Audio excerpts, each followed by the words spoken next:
the VR Report podcast with David Jean O.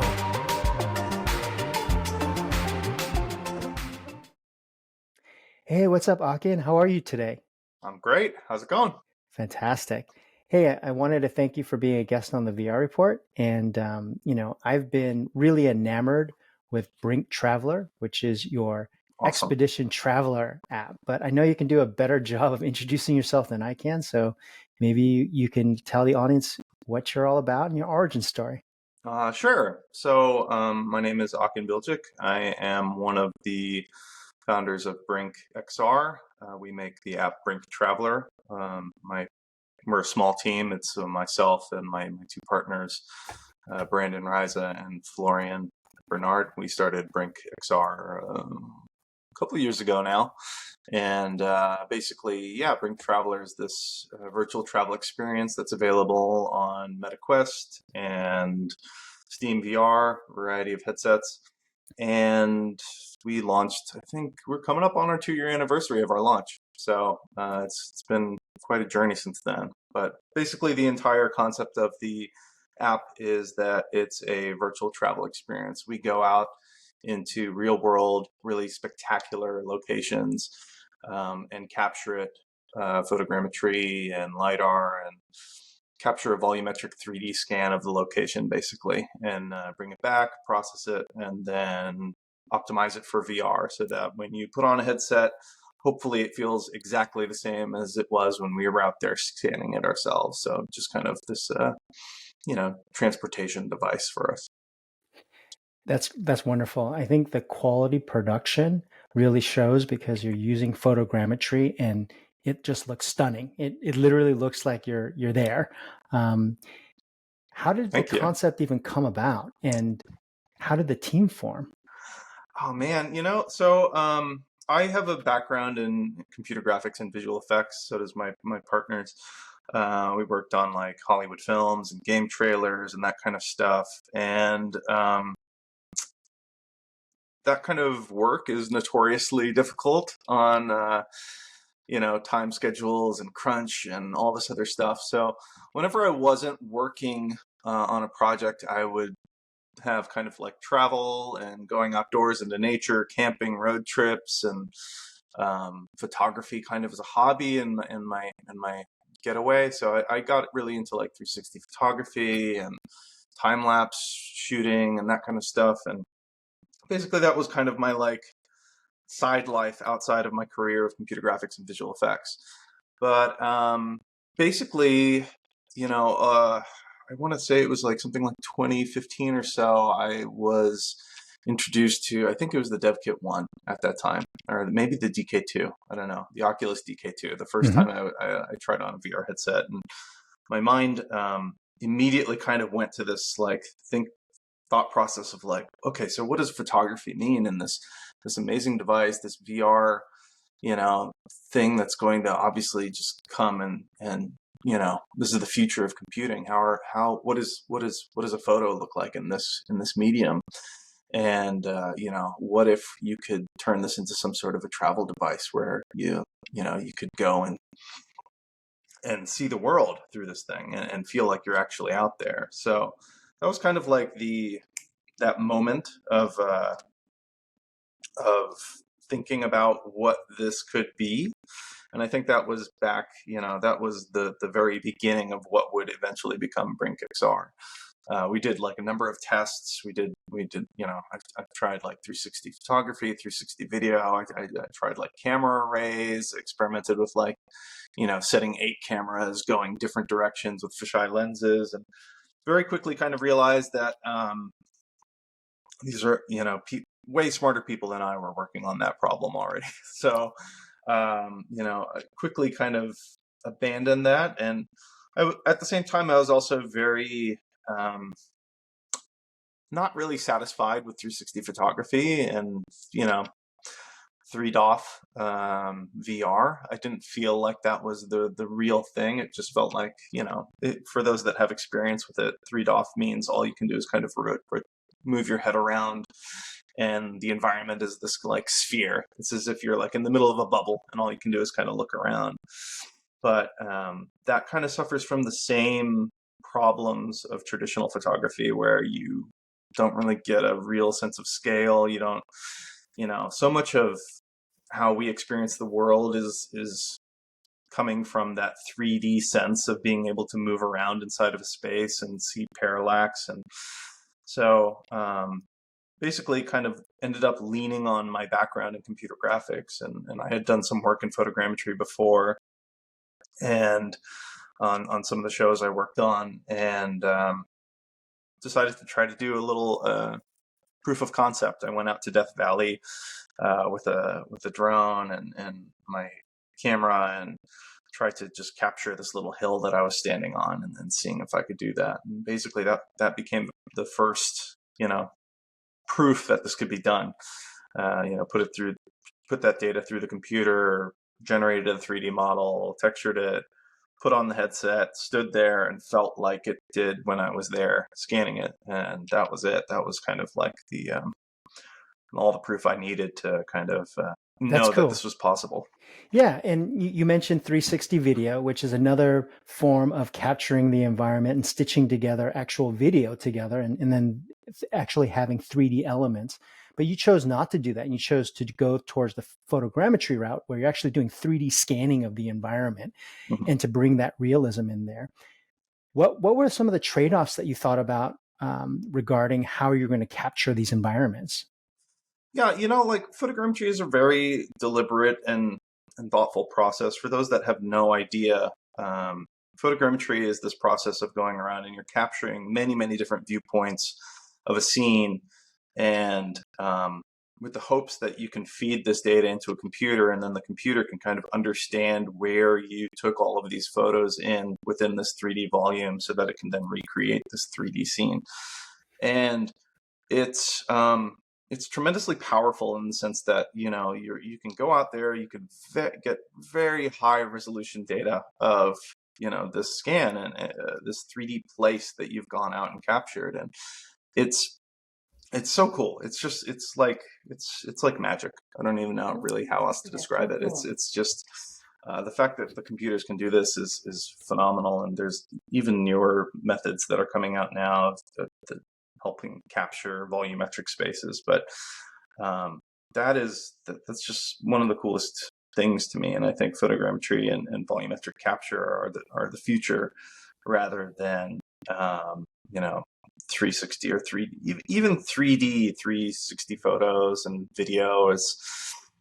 I haven't really seen great 360 content in that way. That it's just, I always want to move around a little bit. There's some like experimentation with like light field video and that kind of stuff that gets more into like the scientific kind of realm of things, and it's far from like a consumer product that like a team like ours can use. But yeah, I mean, it's just there are trade-offs with everything, and with photogrammetry, everything is everything is still, it's a photograph.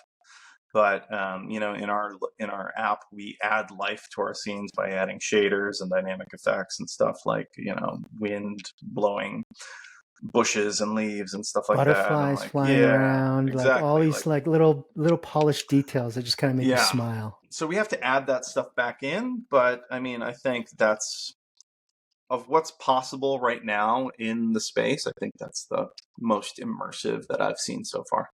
I couldn't agree more. I think there's the opening of BRINK Traveler where you're in front of the Grand Canyon. Yeah. And right while you're there in front of the Grand Canyon, you see the canal, the water, body of water. It's beautiful. It's shining. You have birds flying in the air. And when I first experienced it, I'm like, well, how did they do this? I know this is photogrammetry, but look at the resolution of detail running on the Quest headset. This is amazing. Like, yeah. Can you explain how you got to that level of detail, maximizing on a mobile chipset? How did you do that? A lot of work. A lot of the work that we've done, going out to the location, capturing it with a drone and your cameras, that's the easy part, really. It's actually not too difficult of a process. You just have to, get out there, you take a couple thousand photos from the air, from the ground, and any other supplemental data that you can gather out there. But then the tough part is when you come home, you feed all that stuff into a computer, and we use reality capture as our photogrammetry software. And what you get out of that is this massive data sets. You get, billions of points of data and thousands of, pixels worth of texture data. The current state of the art for VR headsets is it's all running on a mobile chip. It's basically like a cell phone, processor, which can't come anywhere near displaying that much data, that density of data on a VR headset. So there's a huge part of this process where you have to take this source data that we went out and captured, and we have to really intelligently optimize it to run on the mobile chipset. And we basically built a toolkit for ourselves, because this isn't really this is such a unique and specific thing that has to happen, that there's no off-the-shelf tool that does this. So we leaned into our background in computer graphics and visual effects, and we built this tool set that basically takes the source data and optimizes it down in a way that makes it possible to run on a VR headset. So, one of the things you probably notice in BRINK Traveler is we limit the movement of how far people can go to a couple of meters in any direction. And that's because basically we have to intelligently optimize the scene so that all of the data that we captured is kind of shrunk into the main area where you walk around. And that's where that's kind of our philosophy for this, is we try to make it so that as long as you're within this walkable area, everything is as photorealistic as possible. You're not seeing, polygon edges, you're not seeing blurry textures, that kind of stuff. So that's basically how it works. We kind of just take this huge amount of data and we kind of focus all of the detail into the area where it needs to be, where we let our users walk around. And then it gradually, intelligently kind of falls off from that point of view. And that's how we basically can kind of take these huge scenes that have 3D data all the way out to the horizon and shrink it down into something that can run on a Quest 2, which is what 95% of our users are using. So it's a tough challenge. It's a big technical challenge, but it's the reward, if you get it right, is hopefully it creates this illusion of reality. That's right. And that's interesting that you mentioned developing your own tool set, because that was one of the questions that I had when I first experienced your application, which was, wow, how many people are working on this, right? Because it just seems like such a big production. And tell me about, you have a small team you mentioned. I believe there's about 5 members. How did you go about starting this team? Were these people that you work with in the computer graphics industry? People, how did that even happen? What recommendation, advice do you have for developers when creating a team? Yeah, so the core team, BRINK was formed between myself, Brandon, and Florine. And these are people that I've worked with in the past at other studios. I was fortunate. I met Brandon at Blur Studio, which is a game cinematic studio in Los Angeles. It also does Hollywood film stuff.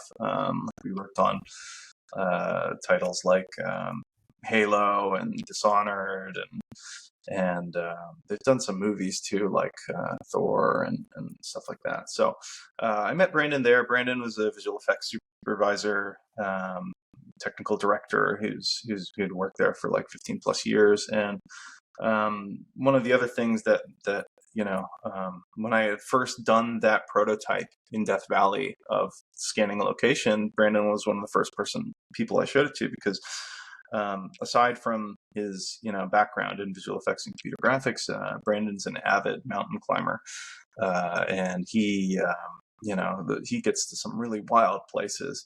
And so just like me, whenever I wasn't working on a project, whenever I had a little bit of downtime and I was heading out and doing road trips, he's scaling mountains around the world. So I thought it would be just he'd be kind of an ideal person to present this to. And he was on board as soon as I showed him this prototype, and we got going that way. So he also has a very diverse and rich background in computer graphics and visual effects, which brought a lot to the team. And then Florian is a real-time engineer. we use Unity as our real-time engine, and I met him at another studio that was doing. I used to previously work for about 2 years. I worked at Oculus, which was really awesome. This was like right before the launch of the Rift, and I kind of had this inside track in VR at this team called Story Studio, and we did these like films like Henry and Dear Angelica and Wolves in the Walls. And I met after that studio was closed down, there was like kind of like this offshoot studio called Fable, and I met Florine there because he was doing real-time engineering for Wolves in the Walls and a couple of other unreleased projects yet there.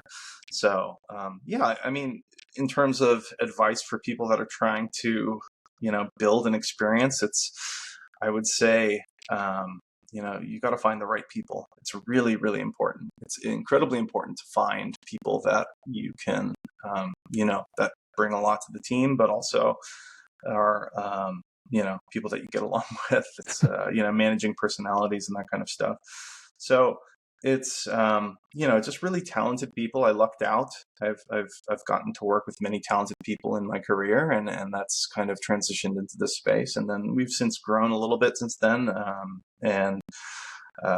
We've had people helping us with capturing locations and processing locations and that kind of stuff. And basically we're still a small team. We're still like really scrappy, and we're still trying to, figure out how we can grow faster, but it's still the early days for us for sure. That's so cool. I didn't realize that you were at Blur Studios. I used to work with Blur Studios a lot, doing a lot of cinematic trailers when I worked at Ubisoft. You guys really? were phenomenal. That's funny. Yeah. Oh, that's awesome. You know us. You guys worked on a lot of the Rainbow Six video interstitials, and they were always like a different caliber of production. It always seemed super Hollywood.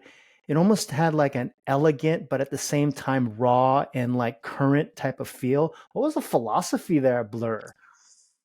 Blur was a really interesting experience. It's a cool place. It's very fast paced. It's hard, but it's also, the people that I met there are among the most talented I've worked with in the industry, and it's definitely just a lot of people that are trying to create a really good portfolio for themselves and going the extra mile of creating good work.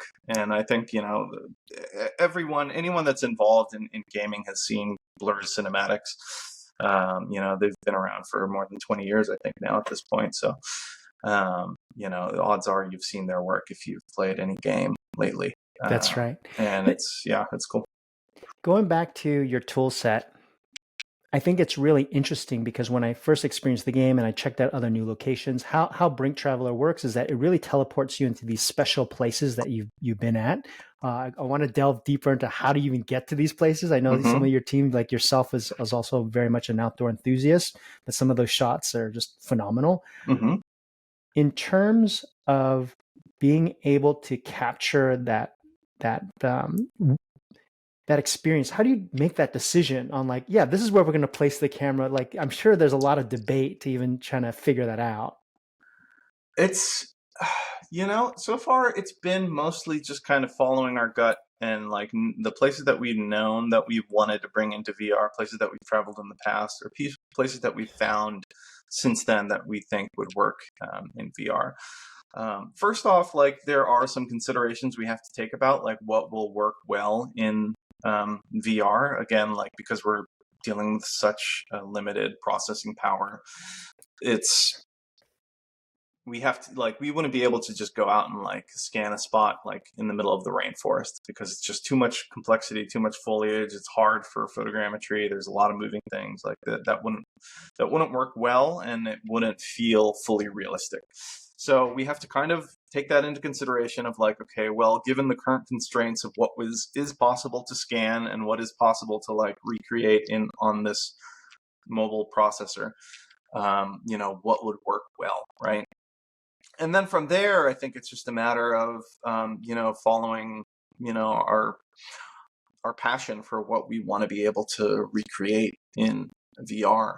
like I said, Brandon is an avid alpine mountain climber. So in the app, any of the times that you're like standing on the top of this mountain and you're like, how the hell did we get up here? That's Brandon, right? Like he can get to some places that I like no one else on our team can. And I think that's kind of what really makes this special for me, I think, is that, you know, a lot of these places that are in the app are places that are special to me, that I have special memories with. And a lot of places are places that, you know, Brandon or Florine wanted to share with the world. And I think that's ultimately what this is all about. It's just being able to share these incredible places and make them way more accessible to anyone that wants to go see them. Because to me, the moment I put on that VR headset the very first time, that was what I was thinking of. It's a way to transport yourself to someplace else. That's VR to me is inherently this like environmental, you know, transporter. Like anytime you put it on a headset, it's taking you someplace else. And different teams are going to use that in different ways. You know, some teams are going to make a space game so that you're on a space station or something. And while that's awesome, for me, the first thing I thought about when I put on a VR headset is like, I want to teleport to some of my favorite places that I've been to and be able to, you know, step inside of a photograph and go visit these places again anytime I want to. And not only that, just to be able to like share it with people I care about. And you know, we've all had that experience of, you know, you're hiking or you take a picture of something that's like an incredible sunset or something. You know, you take this picture and then you look at the picture and you're like, oh, that doesn't capture it at all. It's like that, like you don't understand. It's like incredible, like, you know, it's just the biggest thing you've ever seen, and the photo makes it look tiny. So I think for me, it was just about being able to capture the essence of this place as realistically as possible and really making you feel like you've been there. And I think that's at the heart of what we're trying to do with BRINK Traveler. I totally get that. I also believe that when I was experiencing Brink, I almost felt like you were trying to replicate, you know, the holodeck. You're trying to bring these real world environments and to have people experience them. And at the same time, I really appreciated the little small details that you added. Antelope Canyon, for example. People always talk about how beautiful Antelope Canyon is. It's these reliefs of this natural landscape that almost looks like it was carved through all this granite rock. But if you look at some of the photos of Antelope Canyon, an interesting tidbit is that one of the most expensive photographs ever auctioned off was $6.5 million of Antelope Canyon Valley. Yeah. There's all these weird subtle colors of pink, orange, and reds, and it was amazing how you really captured that, because I almost remembered like looking close to a wall and kind of seeing some of the shimmer. I'm like, well, how did they do that? Is it changing color on me? But it was really just an optical illusion because the parallax that was happening.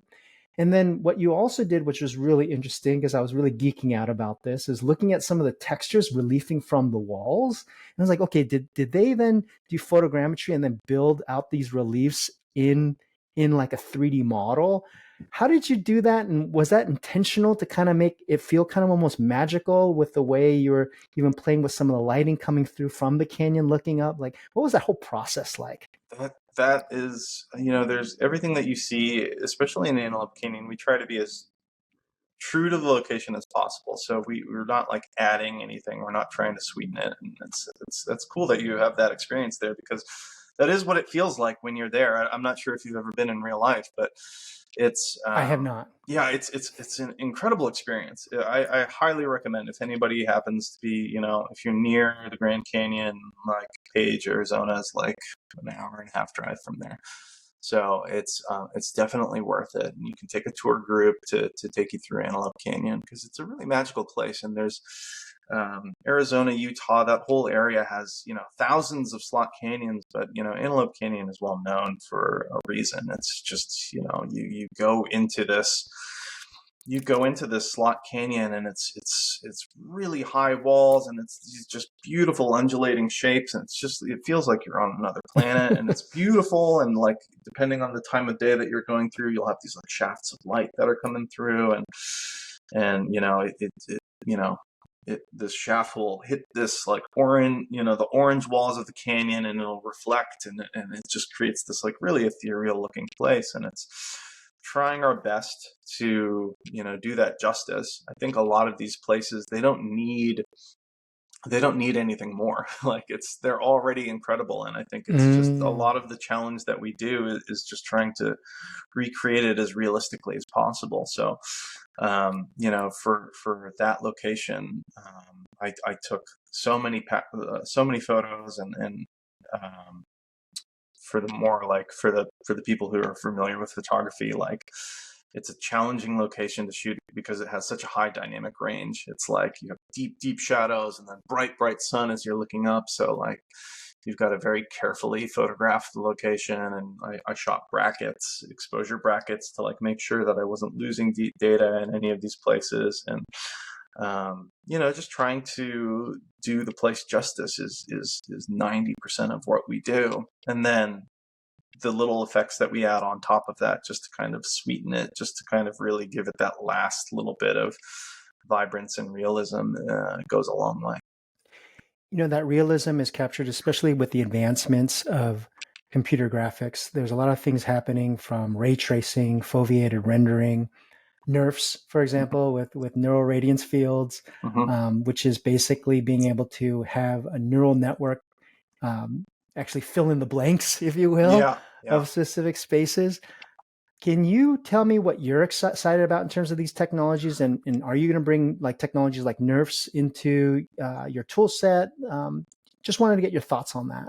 I think it's really exciting because we're kind of in this weird time right now in technology specifically, where all of these things are kind of like feeding into one another, and all these new technologies are emerging all at once. It feels like, every week there's some new thing that we're seeing that's just like, oh my gosh, this is incredible. And volumetric capture is now becoming this focus point for a lot of research and a lot of companies, because, obviously VR is kind of coming into maturity, to the point where it's hopefully going to be grabbing a lot more general consumer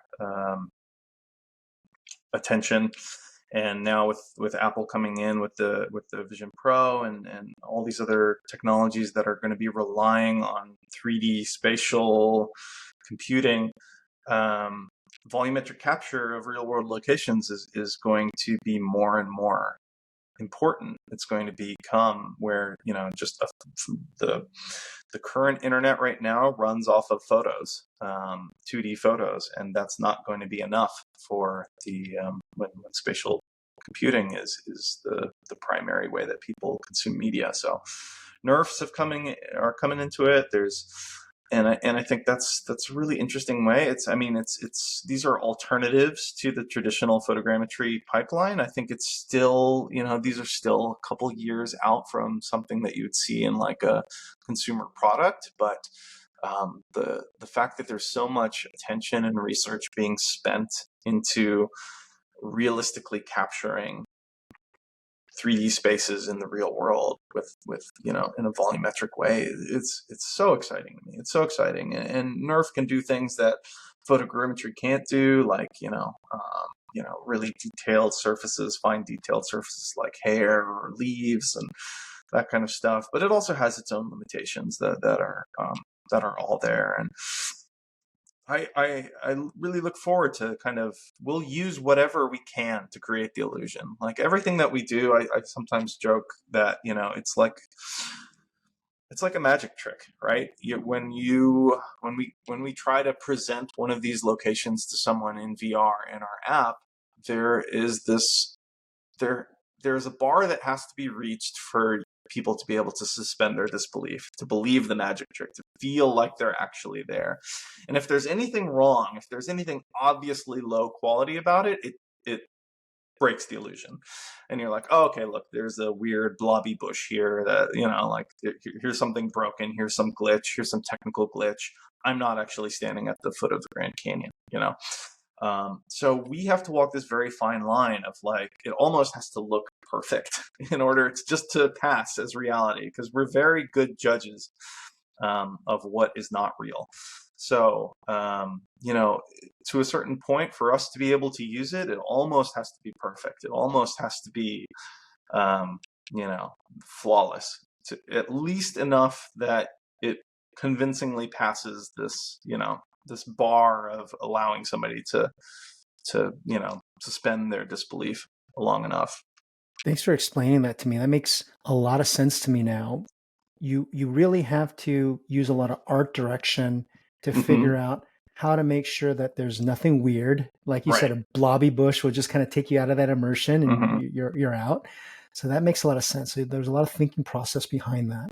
But in terms of design challenges, there's a lot of technical challenges that you mentioned, right? Hmm. How is it really like, hey, we just can't incorporate nerfs right now because the technology is still very nascent, and to put that into your actual pipeline, which is in development, that's actually the way your process of building your experience, is that just still too new to incorporate some of these new technology like nerfs? I was thinking like, okay, well, that could be next as a feature, but what you're telling me, no, it's still in its infant state. There's some cool explorations going on around, but trying to get that into a product where you guys can use it and make an app, it's still pretty early, right? That's how Yeah, you're explaining it. that's how I see it. Definitely, I still think nerfs are maybe 3 to 5 years out before I've yet to see one that I think passes that level of believability. There's lots of you'll see a lot of artifacts, and I'm sure you've seen in the videos. You'll see like flying blobs of things and stuff that didn't quite resolve correctly. Those are all things that, if it were featured in our app right now, would take the user out of the experience. Instead of looking at the Grand Canyon, they'd be seeing like checking out what is this weird blob that's like in the way, kind of thing. So there has to be a certain point of maturity. Like we definitely have to weigh the new technology versus what it gives us versus what are the drawbacks. For instance, one of the other things with nerfs right now is there's not really an easy way to art direct it. It's not really, if there's a Right, because problem with it's the neural anything. net. It's just Yeah, filling in the exactly. holes. Yeah, got it. Exactly. You're kind of handing over the control to, whatever it gives you is what it gives you, and there's very little that you can kind of edit if you need to. With the traditional like photogrammetry pipeline, we're given meshes and textures, and as computer graphics and visual effects artists, that's our bread and butter. We know how to work with meshes and textures. We have many tools that we can to fix things. So if there's a blob or if there's some sort of texture error, like we have texture painting software that we can go in and clean that up. We have mesh editing software that we can edit things, and we often need to do that. There's no location in the app right now that just came straight out of the software and is good to go. There's always little things that we need to do to kind of clean it up and make sure that it reaches that level of realism and believability to sell the illusion. That's so illuminating, Akin. And now going back to design, we discussed the camera. You really have to understand what the environment is, what you're trying to convey. I come from game development, so it's always about the three C's: camera, controls. Let's move over to controls now, because Mm-hmm. in terms of the interaction, it's very limited, because I think what you're trying to preserve is just you being present in the space. And Mm-hmm. because it's in VR, you're emphasizing presence, right? Yeah. And the controls that I thought was pretty interesting, because you kind of went a different approach. It's a little bit more innovative. It's not just a point and click mechanic. Like if you're trying to find the different little scavenger hunt items within the environment, you're actually pointing, and then there's a little reticle that points up, and then you're matching that reticle. So it's kind of a deeper engagement. But at the same time, it's not like you're thinking that people would make mistakes, because you could easily point and click. Was that a gaming mechanic that you wanted to do, or was that something that you wanted to kind of elevate the way people interact with the content? I think this is one of the things that I'm most proud of what we've accomplished so far, and that we haven't we obviously, the photogrammetry, obviously going out and capturing these locations is the core part of the app, creating this believability. But early on, we kind of had this prototype of our app where it was just a very simple menu that you could travel from place to place. And early on, we realized that there's so much opportunity in this new medium to kind of create this engaging experience from users, that the UX and the UI is just as important. It's at least 50% of this experience.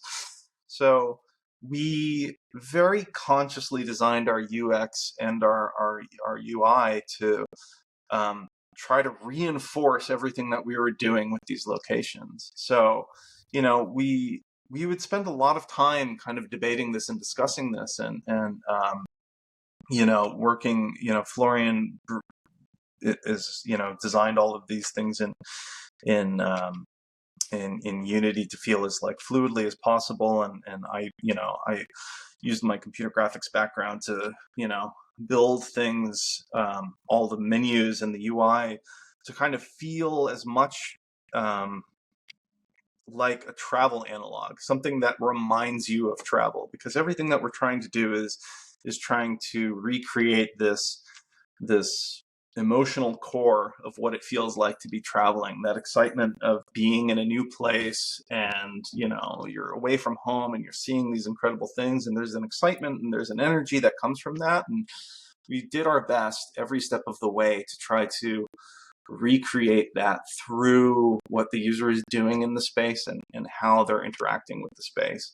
So things like the details menu that comes up is like we use Polaroids and postcards and maps and handwritten notes and little post-its and stuff like that, things that just kind of get that feeling across. And we did the exact same thing for the movement in the app. We didn't want to have some sort of sci-fi feeling thing where it's like a beam to help you teleport or that kind of stuff. We just wanted everything to feel as natural and kind of scaled back as possible, so that you can focus on the location that you're in and the experience that you're having there, because that's the number one, the guiding star of everything that we're doing in this app is giving you that experience of being there. So we want as little as possible that would take you out of it, that would distract you from the experience.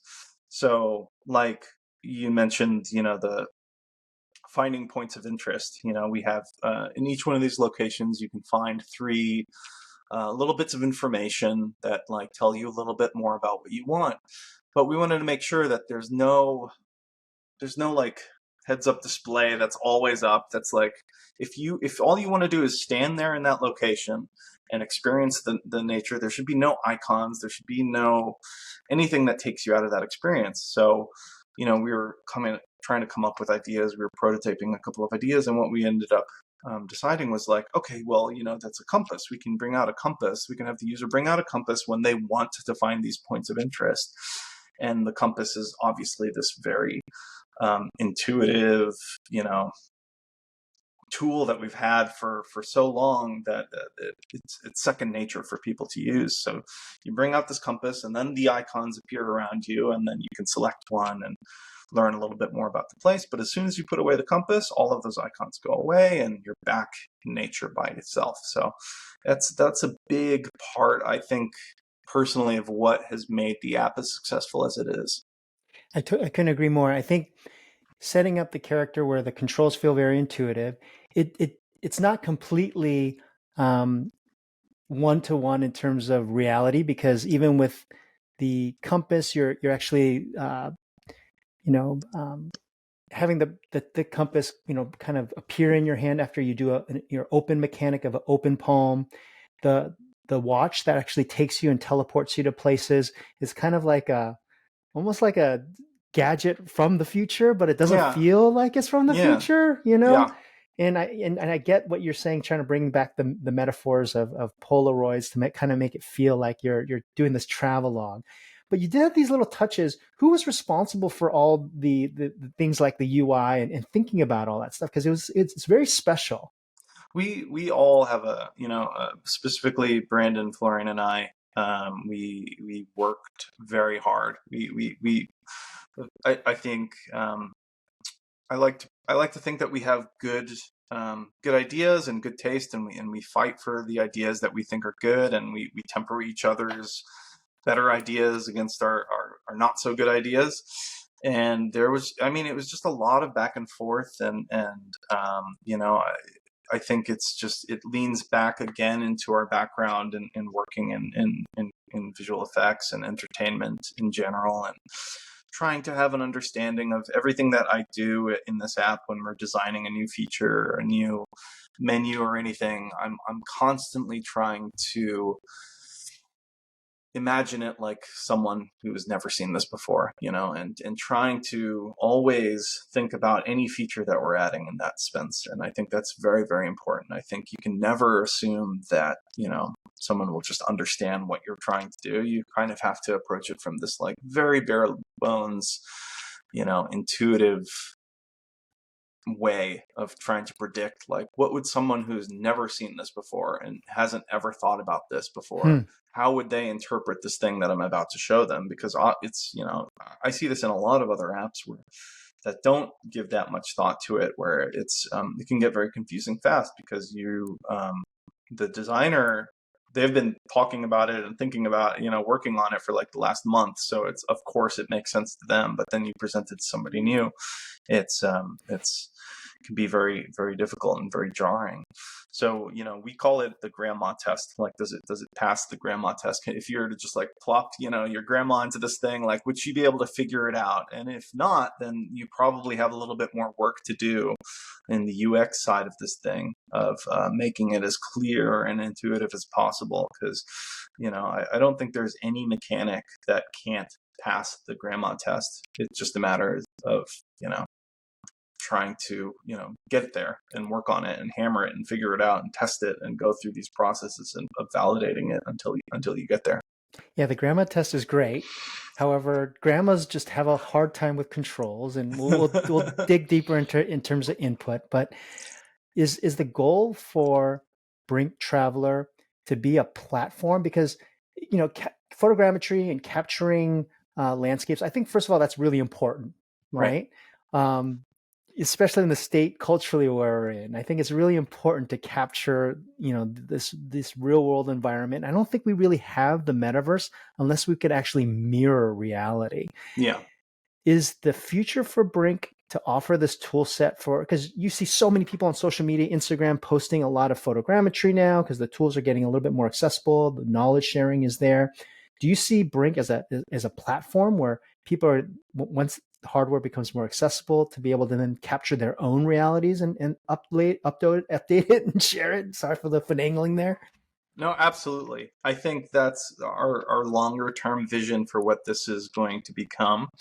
And, these tools that we've been developing, we want to open source them. The processes that we've learned along the way, we are documenting and writing them up, and we want to release them. And we want to be able to empower anybody who wants to be able to go out and capture and share these locations. I mean, it should be available to everyone, obviously. And I think it's short-sighted and foolish to assume that, that we would be the only ones that would be able to go out and scan a place and bring it and present it to the world. There's currently like a huge barrier of entry into that, and it's there's not a lot of apps like ours out there.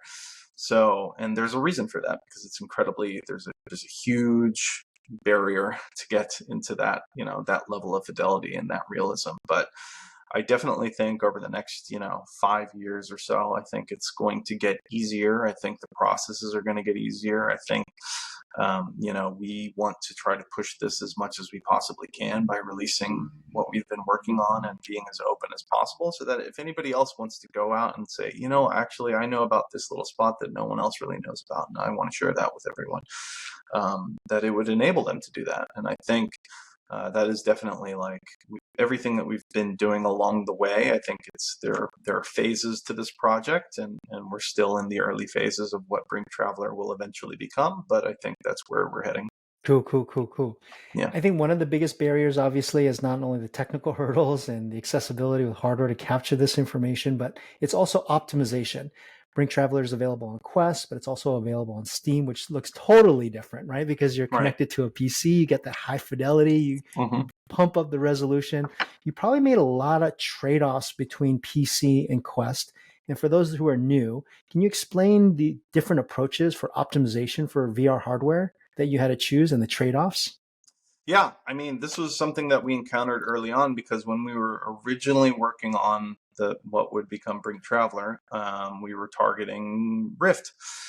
This was like in 2016, 2017, before the Quest had come out. And we were targeting Rift min spec, which I think at the time was like a GeForce 960 or something like that. And so we had a lot more overhead to work with. I think we were targeting like 5 million polys and however many 8K textures and that kind of stuff. So we were really pushing the visual fidelity of it, and we wanted more. We were like, oh, this is not enough, right?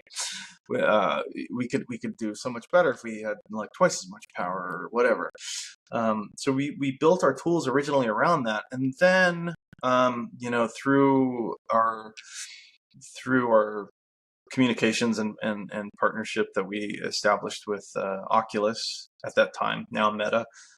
We when we first got the Quest dev kit, the first standalone VR headset, it was just this mind-blowing experience, and we were like, oh man, like this is it, like this is what the future is going to be like. We have to target this instead. So we had to kind of like take this big step back and look at our pipeline again, these tools that we've been writing, and like, okay, so now instead of 5 million polygons, like how many can we push on this device? And it's like 1/10 as many. So now like we've lost like 1/10 as much detail. And how many textures can we push through this? Again, it's like way lower. And now we have to kind of like, we had to kind of reevaluate this whole thing. And that's kind of one of the really cool things about that process, which, we had, even though we had to, spend a lot more time going back and kind of redeveloping everything to run on the mobile hardware, is it basically battle hardened our toolkit to be able to output at any resolution we want to now. So whatever target we're going for, whether it's, if we're going to have a Quest version versus a PC version, like you mentioned, right now, we have cross-buy enabled on our app on the Meta Store. So when you purchase it for the Quest, you also get the Rift version. So if you happen to have a gaming PC that you connect your Quest to, and you launch BRINK Traveler on your PC, you get the exact same experience, except all of the visuals are just higher quality. It's just, you have higher resolution, everything, more texture resolution, more, you just get a sharper experience, basically. So that's just one of the things that came out of the flexibility of this toolkit that we built for us. And I think that's going to continue to be a thing, as now we're going to be dropping support for the Quest 1 this year. And, once that's off the table, that's going to open up a little bit more processing power that we can then, for the Quest 2 and the Quest 3, we're going to be able to, raise the fidelity of all the locations a little bit. And then, eventually the same will happen for the Quest 2, and it'll be a moving target. So we had to develop these tools to be able to kind of just move along with the target as it goes. That's fascinating. In terms of the target, there's been a lot of evolution in regards to hardware. I always wanted to ask someone that has the experience that you do, which component do you believe will have the most significant difference in VR between sensors, displays, and processing? Yeah, it's hard, and you'll get a different answer for everybody who you ask that question to, right? In terms of like my personal wish list of what I think would make the biggest impact for at least BRINK Traveler, I think a wider field of view would be the most immersive thing that you could possibly offer us in terms of a hardware thing. Right now, VR's field of view is nice, but if it actually surrounded your periphery, I think it would just make you feel even more present in those locations. And I think that would be if I could have a magic, button to press and we suddenly had, full field of view, I think that's what I would go for.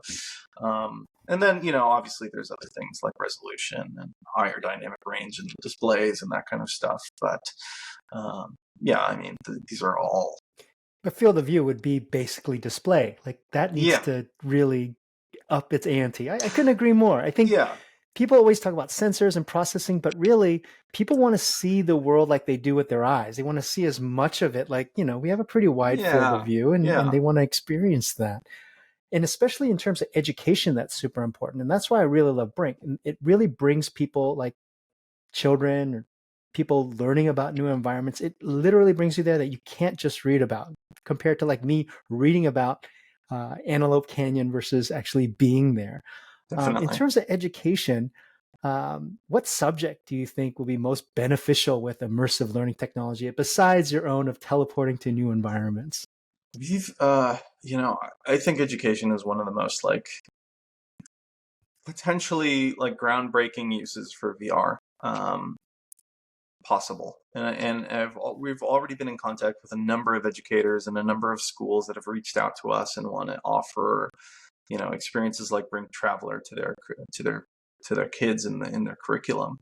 And there's been a handful of schools that have, they've received grants and they set up a VR lab with like, 10 or 15 or 20 headsets. And I think that's just such a brilliant way of doing it. Because I mean, I'm a very visual person, and I grew up that way.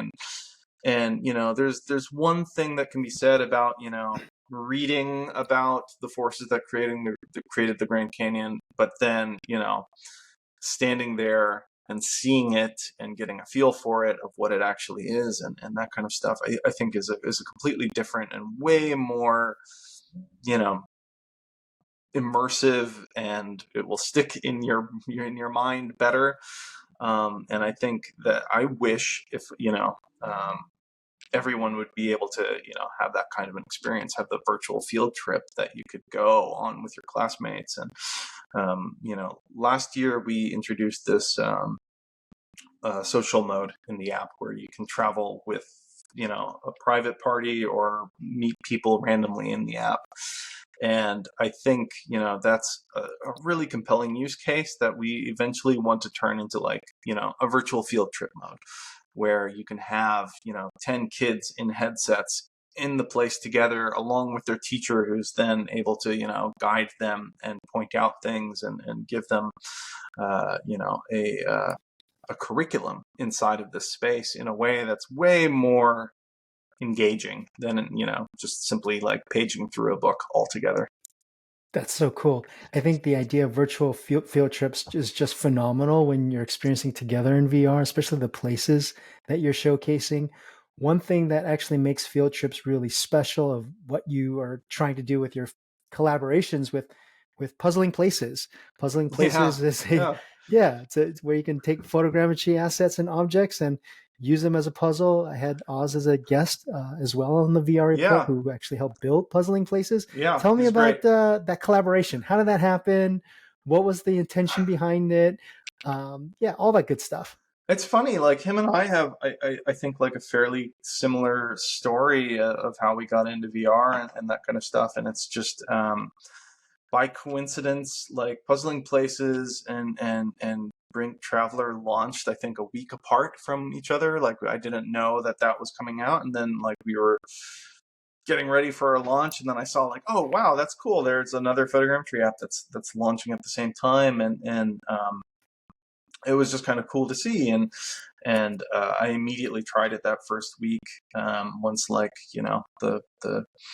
the chaos of initial launch calmed down a little bit, I tried it and I was like, oh, this is super cool. And then I think just coincidentally, like the day after I had tried Puzzling Places, Azad reached out to me online, and he was like, I just tried BRINK Traveler, and like, what a cool app, like great work that you guys are doing. And we even back then we were like, oh yeah, this would be really cool. Like maybe we can do some sort of crossover thing, and at that time, like, it was still the chaos of launch, and we were like, yeah, let's do it. Like as soon as we have like a little bit of breathing room, like I think that's a great idea. Let's like figure it out. And then a little bit of time passed, and like we just kind of keep online correspondence a little bit. But then we kind of revisited the idea a couple of months ago of they had been looking through some of the locations in BRINK Traveler, and they're like, this place, the wave is just really crazy. And I was like, yeah, that's a really amazing spot, and it's a lot of people really connect with that spot. And we kind of started experimenting with the idea. We did a couple of like little prototype just to see, what that could look like. And, I think this was maybe like 2 or 3 months ago. We were like, okay, let's do it. Let's figure this out. Let's find a way to kind of like make a VR crossover episode, and we'll work together to try to get this thing out there. So right now, we have this bundle that's on the store where you can get BRINK Traveler and Puzzling Places and the Wave DLC all together at like a pretty decent discount. I think it's like 30% off for all the apps, and it's a really cool. It's been a cool experience for me. It's just to be able to share this really amazing location, the Wave, with a whole new audience in a whole new way. I think it's a perfect marriage, considering all the technology that you're using is very, very similar, and you share a passion for photogrammetry. Do you believe that more developers should do partnerships, considering monetization and funding in the VR space is still very early? Do you recommend it? Like, was it difficult? Was it challenging? I mean, it seemed very organic, but for what kind of advice do you give for other developers? I definitely think if the opportunity is there, why not? It's a small industry. There are only a handful of developers that are like actively working on VR right now. And the people that are in VR that are using it frequently are like, people that are really into it and really like the true believers. So I think right now this is a special time. And I think these are the kind of times that we'll probably look back on, 30 or 40 years from now as people in computers and engineering and that kind of stuff, like look back at like the 1970s when like computers were like really just starting to get their footing. And those are they call the good old days.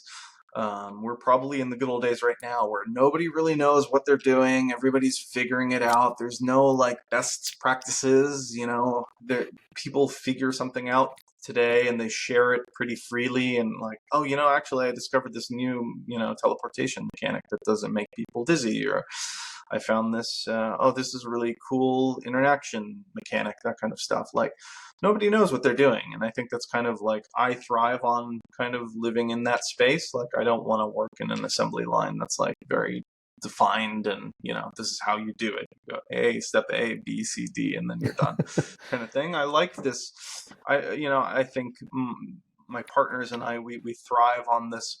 Okay, well, this is what we want to do, and we have no idea how to do that. So like, now let's figure out, like, let's do a bunch of tests and figure this out. And let's see what, maybe has anyone else done something similar to this? Is this, has this problem been solved yet, kind of thing. And I like that kind of working in this kind of nebulous area where things are still kind of being discovered. And I think the VR community, the VR dev community certainly is like very open right now, which is awesome. That's how it should be. I think, whatever it is, we should try to, collaborate and share as much as possible and try to make, our discoveries as open with each other as possible. And this collaboration with Puzzling Places was just this kind of natural thing where it's like, forget about, any other like logistics. I just think it would be cool. So That's so cool. let's do it. Right. Like, let's just, I think Yeah. I think that's a cool concept. I think that's a cool idea. I don't know if other people are going to like it, but like, I think it's cool. So let's try it. And I think that's all it is right now. I think it's just this kind of like trial. Everybody's trying to see what works. And I think that's exciting. In terms of today, this year, the Apple Vision Pro was announced. I think that's really going to change the game, considering how they love to, consumerize products. How do you see Apple's entry now change the landscape for BRINK Traveler? Besides incorporating hand tracking, maybe even better display technology for pass-through. Are you thinking about pass-through? How does Apple Vision Pro's entry, what does that mean for you? Excited for it. I think, it's this past year, in my opinion, for 2023, has been kind of this like trough in the VR industry. It's the hype cycle has kind of been at a low right now. The previous year was better than this year, at least in terms of like the number of new people coming in and hardware.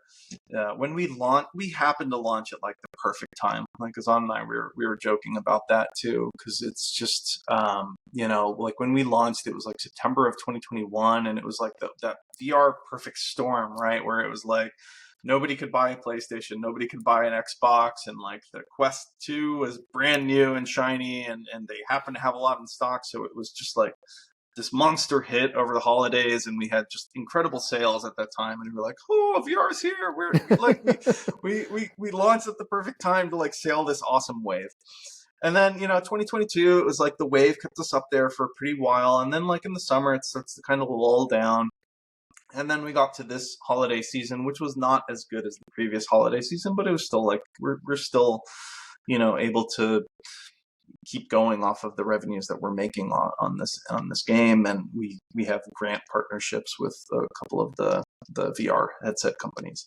So we're able to keep going in this case. But 2023 has been kind of this like lull a little bit, and now with Apple coming in with the Vision Pro and announcing this thing, it's I think it's the beginning of the climb out of that lull, right? And that's, I think, what really excites me, is that another huge company, a company that is considered by and large the leader in the world for hardware innovation, is now entering into this VR AR space, which is super exciting to me. And I love the stuff that I've seen so far. I think they're making some incredibly smart decisions. I don't think it's going to be as mass consumer adoption as soon as this device goes out, but I didn't get an iPhone until I think like the 4 or 5, Mm-hmm. right?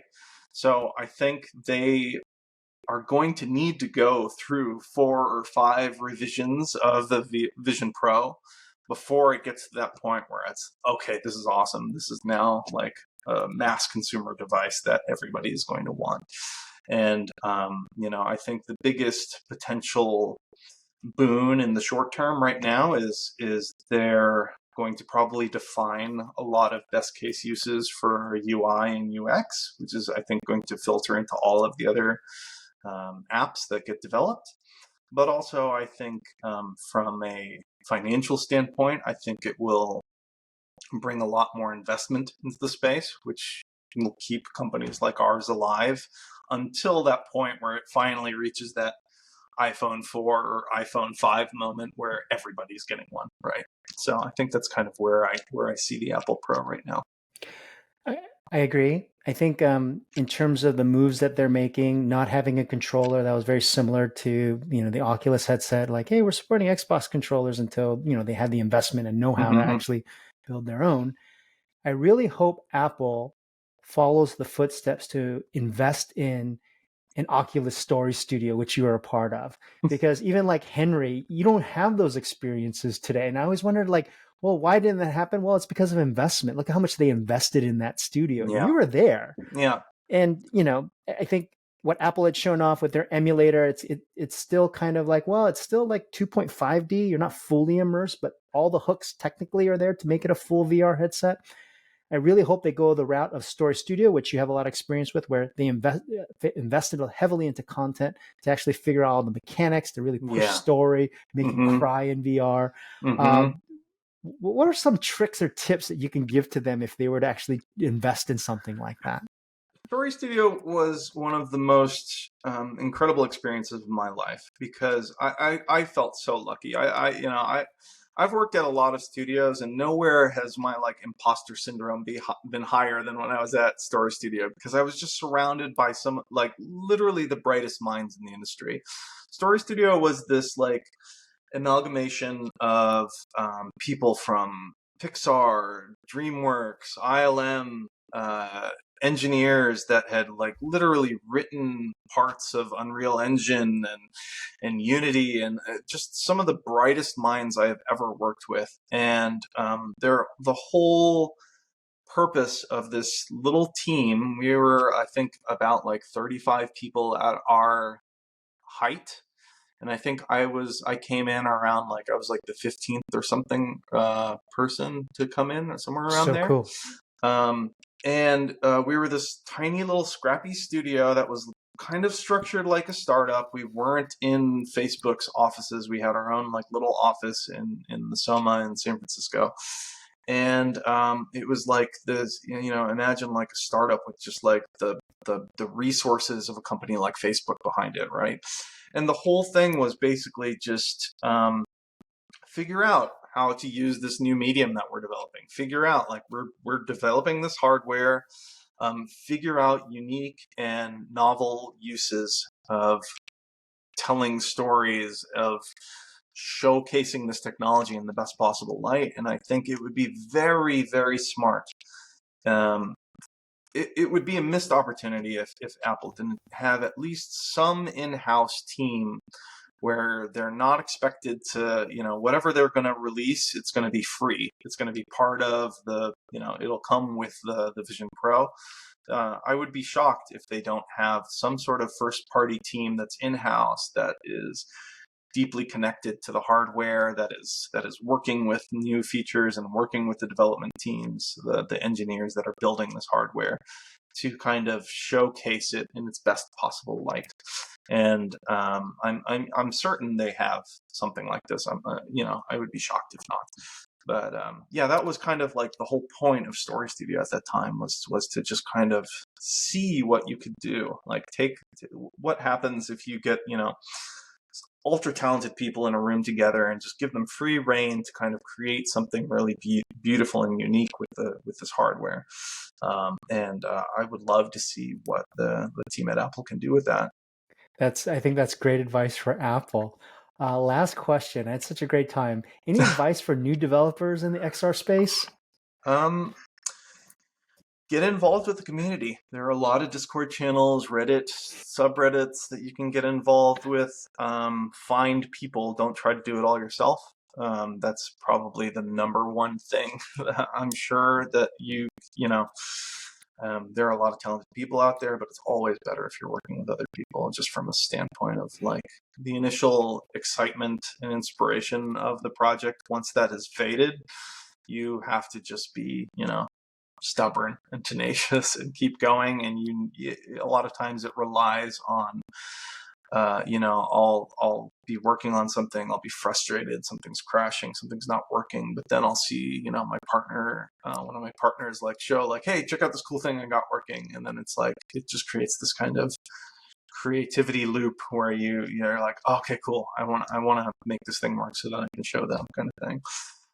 There are a lot of great VR Discord channels with a lot of people in them, and I'm sure you can learn from it. I don't personally know. I'm not like a Unity expert by any means, so it's like find people that complement your weak areas, right? Like if you don't have to learn everything. Like my background is in computer graphics and VFX, so I can model and texture and work with 3D assets really well. I can build beautiful 3D assets, but the stuff that I then hand that off to Florine, which then takes it into Unity, and then builds the interactions and the animations and the little polish and the effects and the haptics and all these other things that I would never be able to do by myself. And similar with Brandon working in with his visual effects background of adding effects into these scenes and coming up with tools to place plants and add all these kinds of effects that I would never be able to do. So I think it's directly it's a collaborative medium. You've got to find other people to work with. The best stuff that I'm aware of is you find a good team of like-minded people who want to create something interesting and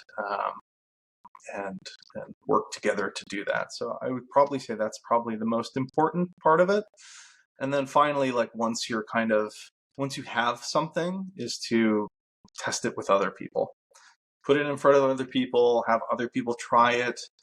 That was one of the things we did with BRINK Traveler early on before we launched, which I think was one of the smartest things we did, was we did a play test with 20 people who were recording the view in the headset, but also with their cell phone outside, so that we could see people for the first time go into the app and experience it the first time and see how they use the menus and see what they were doing and, see what annoyed them, see what they didn't understand, which, features they had troubles with. And I think that informed a lot of the decisions. Like a couple of months before we launched, we're like, okay, people didn't like this, they didn't like that. Maybe we can fix this, we could add this.